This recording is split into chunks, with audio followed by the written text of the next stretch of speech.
नमस्कार दोस्तों, मैं अंकुर उपाध्याय स्वागत करता हूं आप सभी का आपके अपने YouTube channel share market analysis में।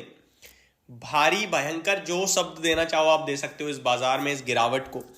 लेकिन ऐसे में ब्रोकरेज हाउसेस भी पीछे नहीं हो रहे हैं। ब्रोकरेज हाउसेस इन्वेस्टर्स को पूरी तरीके से तोड़ने का काम कर रही हैं। मार्केट एक दिन में इतना ज्यादा टर्न अराउंड कैसे हो सकता है? कल तक हमें सब कुछ अच्छा लग रहा था, हालांकि बीते 2 हफ्तों से मैं एक चीज नोटिस कर रहा हूं और आप लोग भी कर रहे हो, मैं अपनी वीडियोस में भी बोल रहा हूं कि मार्केट लाइफाई जा रहा है लेकिन पोर्टफोलियो नहीं ऊपर आ रही है, पोर्टफोलियो डाउन होती ही जा रही है हर दिन। स्टॉक्स चलते तो हैं बट वो हमारे पास है नहीं, जो नहीं चल रहे हैं वो हमारे पास है और वो धीरे धीरे टूट रहे हैं। तो यहां मैं एक स्टॉक लेके आया हूं जिसका करंट मार्केट प्राइस 270 का है और ब्रोकरेज हाउस पता है क्या कह रहे हैं? 75 रुपए का लक्ष्य है। मतलब सब खत्म। ये क्या कर दिया आपने?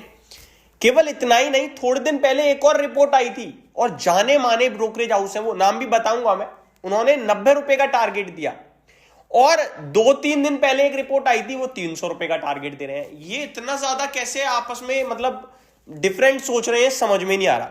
एक 90-75 रुपए कह रहा है, एक 300 रुपए कह रहा है, शेयर का भाव 270 खड़ा है। क्या करें और ऐसा क्यों हो रहा है इसको समझते हैं। पहले शेयर का नाम डिस्कस करूंगा और ये शेयर बीते 3 ट्रेडिंग सेशन से खबरों में है। कल मैंने भी इस पे एक वीडियो बनाई थी जहां मेरा एक ही व्यू था, मैंने इस स्टॉक को कवर ही नहीं किया कभी। और मैं यही कहूंगा कि आपको लेना है लीजिए, आपको बेचना है बेचिए, है तो हो आप स्टॉप लॉस लगा के मेंटेन कीजिए पोजीशन। कंपनी प्रॉफिट बना नहीं रही है लेकिन शेयर का प्राइस चल गया है इस होप में कि आगे सब कुछ सही हो जाएगा। एक्चुअली बुल रन में यही होता है, कंपनियां इस मार्केट के साथ भाग जाती हैं, बेशक उनकी अर्निंग हो ना हो, और इन्वेस्टर फंस जाता है बेचारा। अभी यहां मैं आप सभी के साथ पहले स्टॉक का नाम डिस्कस करना चाहूंगा। स्टॉक का नाम है भेल, भारत हैवी इलेक्ट्रिकल्स लिमिटेड।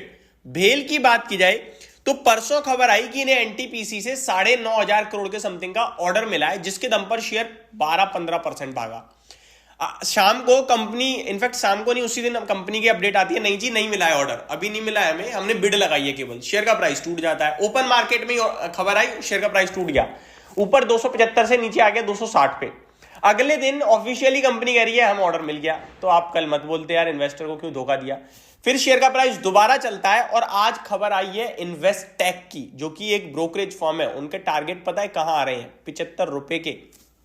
और उनका क्या मानना है वो भी मैं आप सभी के साथ डिस्कस करूंगा। उससे पहले बता दूं, बाजार एक बार फिर दिन के दौरान निचले स्तर पर आता हुआ दिख रहा है। मार्केट में बिल्कुल भी स्ट्रेंथ दम है ही नहीं आज।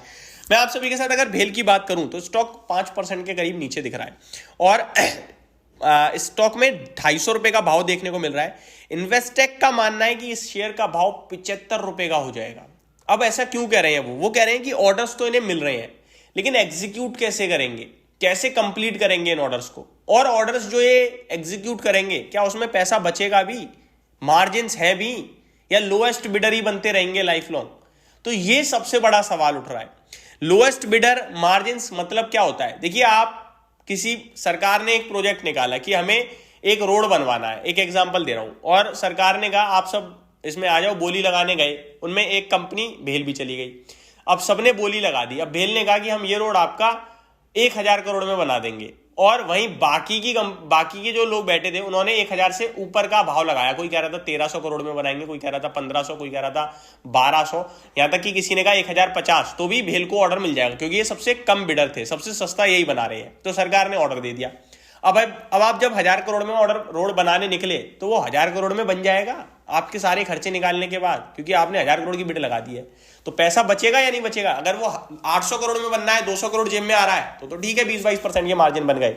लेकिन अगर वो बन ही साला 950 करोड़ का रहा है या 1,000 करोड़ के आसपास रहा है, या पता चले 1,000 करोड़ से पार निकल जाए, आपको क्या बचेगा? कुछ भी नहीं। तो ऐसा होगा इनके साथ, ऐसा इन्वेस्टेक का मानना है। और केवल इन्वेस्टेक ही नहीं, जेफरीज ने भी थोड़े दिन पहले रिपोर्ट निकाली थी। उनके 90 रुपए के लक्ष्य थे। वो कह रहे हैं कि यही मार्जिन प्रॉब्लम रहेगी, ऑर्डर्स तो आ रहे हैं बट मार्जिन नहीं बचेंगे। और थोड़े दिन पहले आईसीआईसीआई सिक्योरिटीज ने रिपोर्ट निकाली। अब वो कह रहे हैं कि भैया 300 रुपए के लक्ष्य देख रहे हैं हम। और उनका क्या मानना है वो मैं आपके साथ पढ़ देता हूं क्योंकि उन दोनों का तो सेम था। उन्होंने कहा है, he said once the company completes its legacy orders we expect the margin and profitability to improve upon the execution of new project in future। तो ये भी कह रहे हैं कि ये जो ऑर्डर वाला मामला खत्म होगा उसके बाद कंपनी जब एग्जीक्यूट करेगी तो मार्जिन और प्रॉफिटेबिलिटी वापस आएगी। तो एग्जीक्यूशन को लेकर सबका सवाल है कि कैसे आप कंप्लीट करोगे। आईसीआईसीआई सिक्योरिटी जो 300 रुपए का लक्ष्य दे रही है, उनका भी ये मानना है कि एग्जीक्यूशन जब हो जाएगा अब, और बाकी की दो ब्रोकरेज फर्म ये कह रही है कि एग्जीक्यूशन होगा ही कैसे। तो ये डिफरेंस है। बाकी भेल के स्टॉक पे मेरी पहले भी कोई राय नहीं थी, अभी भी कोई राय नहीं है। हालांकि ये शेयर 50 रुपए थे, 250 रुपए का हो चुका है। वैल्यूएशन दिखते नहीं है, 88,000 करोड़ का मार्केट कैप पहुंच गया है। कंपनी लॉस मेकिंग है। लेट्स सी क्या होता है क्या नहीं होता। सरकारी कंपनियों की रेल में भागा है ये स्टॉक भी, या फिर दम है असली में, वो तो समय ही बताएगा। लेकिन अभी इनके इन्वेस्टर्स को मैं अलर्ट करना चाहूंगा। ये मैं अब ऐसा भी नहीं कल बेच दो आप जाके, क्योंकि कल ही 5% बढ़ गया आप ट्रोल कर दोगे मेरे को। तो मैं बेचने की भी राय नहीं दे रहा हूँ, आपके ऊपर डिपेंड करता है। जब मैंने खरीदने की नहीं बोला तो बेचने की भी नहीं। होप आपको सारी चीजें समझ में आई होंगी। Thank you so much for watching this video. Have a great day guys.